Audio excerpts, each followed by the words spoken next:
Welcome to another Finance for Teachers webinar. We are interviewing another professional in the field. We've taken it on a little different slant. We were doing financial professionals before. Now we're going into the ed tech space. With me today is Will Morris. He is the founder and CEO of EdConnective. That is an ed tech company, and I'm not going to give too much away. I'm going to let Will do that. And so, Will, thank you for joining us. Oh, thank you for having me. All right, so let's jump right in. What is EdConnective? Okay, so EdConnective is an organization that I'm working on out of the Education Design Studio at the University of Pennsylvania, and we provide a 7-week video coaching professional development for teachers. So what does that mean? It means we have teachers actually record themselves teaching and share that recording with one of our instructional coaches who provide live feedback. It's almost like having a personal trainer for your classroom instruction. So is this just for newer teachers here in the classroom, or is this across the board? It's really targeted across the board. Professional development is something that teachers in every school across the country have to participate in, every year. It's just that most professional development is often a chore and something that you kind of got to check the box off and go to, and not something that's been substantially helpful for teachers. So we're trying to change that. So how did you come up with the idea? Well, I was working at a charter school in Chicago, and I saw a lot of passionate teachers who were struggling in some aspects of their instruction, facing some challenges that they could use some help with. And the most common form of support was your typical lecture-based professional development, where you have a group of teachers who are lectured to by some administrator or some expert that comes in. And what you have is you have a contingent of folks who come politely disengaged and really kind of tune out. And you find that a lot of these lectures aren't really tailored to each person's individual classroom needs. So you have folks who go because they have to, and they really don't get a lot out of it. And so I saw that was a big problem. And then when I went to my master's program at the University of Pennsylvania, I saw that it was more of a nationwide phenomenon as well. Okay. And so as you're talking about it being technology-based and video-based, it's not location dependent, is it? Right. So we actually can have someone in Los Angeles coaching someone in Chicago, someone in Chicago coaching someone in Richmond, Virginia, for instance. That's the beauty of it. So you get a lot of perspective from some high performing educators and coaches from across the country who can really look at your game tape as a teacher and help you grow. So it's not an evaluative thing. We're not trying to give you 4 stars or 5 stars on some rubric. It's all about, here are 2 things that could possibly help you out tomorrow in your classroom. So, I mean, that's good. I mean, you said you got some talented coaches. How do you find these people that are looking to be coaches? Right. So I really looked for coaches who had experience leading other colleagues and coaches who were pretty good at providing empirical observations. So what I mean by that is we had teachers actually look at other teachers teaching, so videos of people teaching, and we assessed them on their ability to really pick out some high growth areas in that video classroom instruction.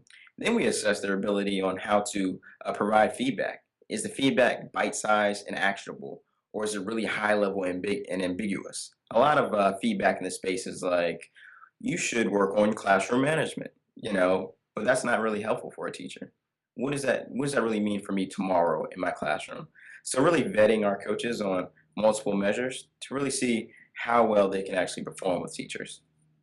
That sounds like a pretty stringent process to get your coaches, to be how you want them to be. That sounds really good. Right, and that's an important part of it because a lot of times in the field we have a seasoned educator, who's paired with a novice educator, and they'll call it coaching, but it won't be very impactful because the seasoned educator isn't trained on how to perform observations or feedback. So we're trying to change that by providing not only the coach and the seasoned educator, but someone who's trained to provide a very high level of quality. Wow, I mean, that sounds really good. So then, let's say you're a 5th-year teacher and you're wanting this kind of service and you're not really getting it in your district.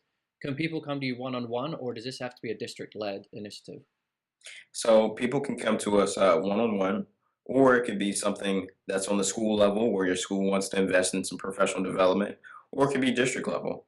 We're actually offering a free trial to folks right now for one teacher per school, if that teacher has, an interest at really trying ed connective coaching. Well, that's good. So let me pose a tough question to you. I mean, what if a school comes and says, well, we have training inside anyway. Like we already do this on a one-to-one level, face to face. How are you any better than that? Certainly. The first thing we'll say is that some folks have some really robust coaching programs already. But usually I ask the questions about, okay, how are your coaches trained? Do they provide any specific methodology behind the way that they coach teachers? What duration is it? Is it an every week thing, or is it once a month? Because what we know is that when we're getting one or two observations a week and two feedback sessions a week, you can really grow rapidly in a small period of time. Versus once a month check-in is not as helpful. So a lot of different aspects of how to coach effectively. I'll ask questions about that. And oftentimes I'll kind of highlight some areas where maybe their coaching process could be, bulked up a little bit. Hmm. That's good. And I'm sure there's you finding some smaller districts who just don't have the capacity to do that. And I'm sure that's where your process comes in very handy. Hmm. That's good. So, I mean, I think this gives people a good taster of what EdConnective is. Where can they go to find out more and really understand the process? They can go to edconnective.com. They could go to at edconnective on Twitter. They could shoot me an email via willmorris@edconnective.com, or they could catch me on the startup blog at Education Week, the online publication.